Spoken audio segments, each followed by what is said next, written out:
Bonjour. Alors regardez, on va parler de Baraja Bechukotel, c'est aussi à Parashat cette semaine. Regardez. Im Bechukotel, le texte il est comme ça. On va essayer de comprendre le principe. Im Bechukotel telechu, vet mitzvotai tishmeru, ve'asitem otam.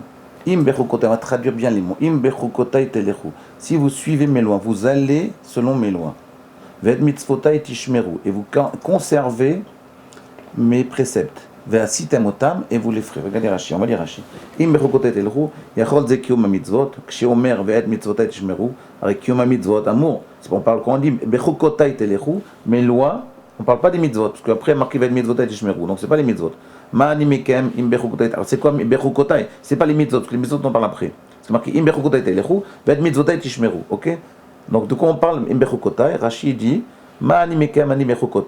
c'est quoi le principe de Imbechukotai? Mes lois, vous allez les suivre. Chez Tiyu Amelim Batora, que vous allez vous efforcer, de faire les mitzvot. C'est vous allez les faire, ce qu'on appelle Amal Torah. On ne parle pas des mitzvot, ici on parle de l'étude de la Torah. Imbechukotai en fait, c'est pas la pratique des mitzvot, c'est l'étude de la Torah. Il faut se fatiguer dans l'étude de la Torah. Il faut mettre de l'énergie, plein d'énergie pour étudier la Torah. Et ça, c'est un des principes de base de tout le judaïsme. C'est transpirer et se creuser la tête pour comprendre les préceptes, pour comprendre les enseignements de nos maîtres. Ouais. C'est très très difficile de comprendre ça. On appelle cette loi-là, on appelle cette mitzvah de Amal Torah, de se forcer à étudier la Torah, on l'appelle Imbechukotai, on l'appelle Chukotai. Pourquoi Chukok? Chukat? Pourquoi Chok? Bon, c'est le terme pachi parce que chok ça veut dire de la chose chakouk. Chok ça vient de chakouk. Chakouk ça veut dire comment on traduit en français? Oui, gravé ça.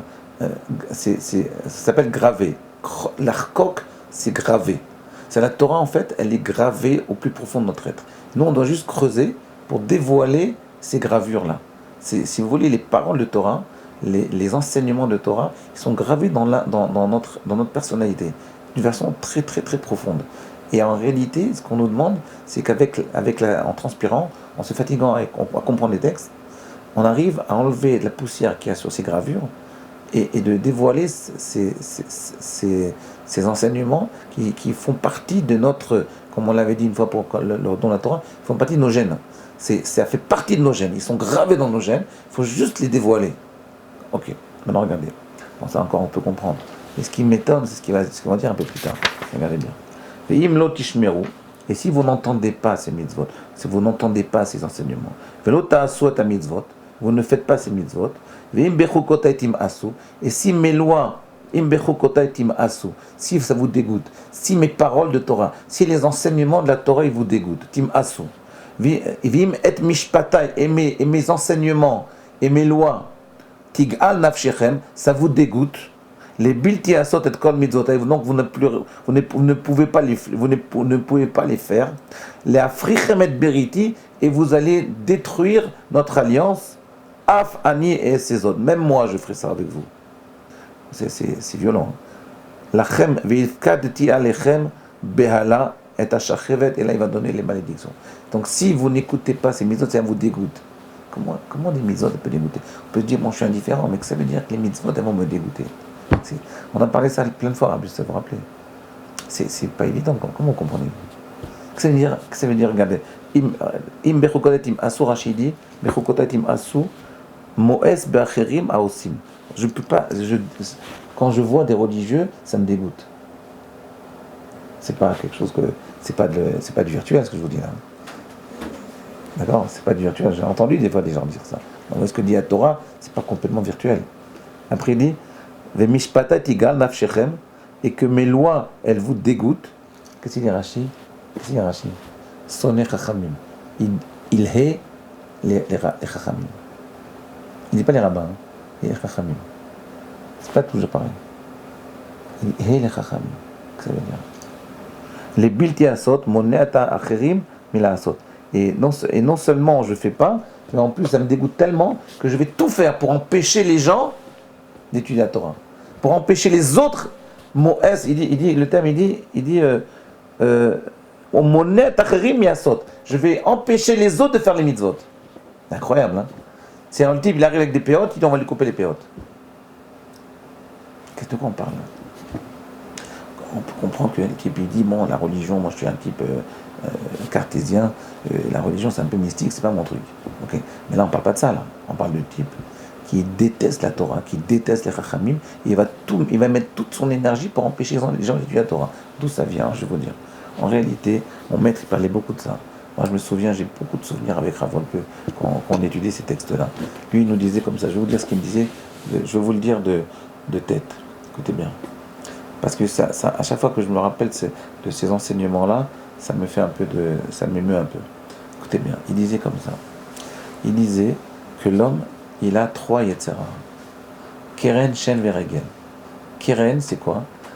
On apprend ça dans Baba Kama. C'est un Gaon qui dit ça dans Baba Kama. Il dit Shalosh Avot Nezikim Baodam.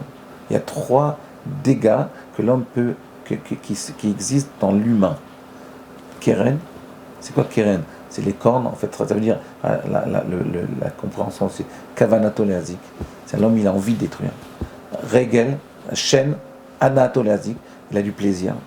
Et Regel, c'est Derech Ilucho. Ça veut dire, en marchant, le type, il détruit. Donc, il y a 3 pulsions de destruction de l'homme. Il y a une pulsion qui détruit pour détruire. Il y a une pulsion qui nous dit, il détruit parce que, par exemple, Anato-Leazik, c'est par exemple les plaisirs. Pour avoir du plaisir, alors il fait des avérotes. Ça c'est compréhensible. Le troisième, c'est Regel, Derech Iluchod. Regel, ça veut dire, par exemple, moi j'ai compris Regel, c'est toutes les paroles de la Shonara, par exemple. Il y a des fois, la Shonara, c'est parce ou bien il a du plaisir à faire la Shonara, alors là c'est Anatolazik, c'est-à-dire pour le plaisir, mais des fois c'est en marchant, sans faire attention. Il dit des fois des phrases, sans faire attention, il détruit les autres. Bon, ok, les deux dernières, on peut les comprendre. Chaîne, que le type il fait des avérotes parce qu'il y a du plaisir, bon, on peut comprendre. Le type qui fait des avérotes parce qu'il n'a pas fait exprès, on peut comprendre, par la parole ou par autre chose. Mais le type, c'est quoi Kavanato Leazik? C'est quoi Keren? C'est quoi ce Yetzerara? C'est quoi cette tendance, cette pulsion négative de destruction qui s'appelle Keren? Kavanato Leazik. C'est quoi Kavanato Leazik? Il détruit pour détruire. C'est de quoi on parle ici? C'est de ça qu'on parle ici. En fait, Kavanato Leazik, le Mashgiach, il ramène une Gemara dans Shabbat, page 105. La Gemara dit, je vais vous la dire, Shabbat 105. Amar Rabbi Avin. Maikra lo yebecha elza v'lo tishtachav el necha. C'est quoi ce verset là de Teilim qui nous dit lo yebecha elza? Tu n'auras pas en toi un dieu étranger et tu ne t'agenouilleras pas, tu ne vas pas t'agenouiller devant le el necha, un dieu qui est étranger. J'ai déjà dit étranger. C'est zar venecha. Bon, lo yebecha elza v'lo tishtachav el necha. Tu n'auras pas un dieu étranger et tu ne t'agenouilleras pas devant un Dieu qui t'est étranger. En hébreu, je ne sais pas s'il y a une différence. Zar et Necha, il y a une grande différence. En français, il n'y a aucune différence. C'est pas grave. On va essayer de comprendre. Alors la Gemara, elle dit Ezeu elzar shiu begoufo. Par exemple, la colère. Ezeu elzar. Pourquoi un homme n'est pas en colère? Des fois, le type, il fait la shonara. On comprend, des fois, il y a deux types de la shonara. Et la shonara, le type, il fait la shonara parce que bon, il a un kiff. Bon, ok. Ça, c'est chaîne, Anatolazie. Mais il y a des fois on fait la shonara stam. On n'a rien à dire. Pour détruire. C'est quoi? Il n'y a même pas de plaisir. Stam pour détruire. Des fois, le type il se met en colère, il n'a aucun plaisir à se mettre en colère. Pourquoi tu te mets en colère? Pourquoi l'homme il se met en colère, Rabbi Yosef? Stam.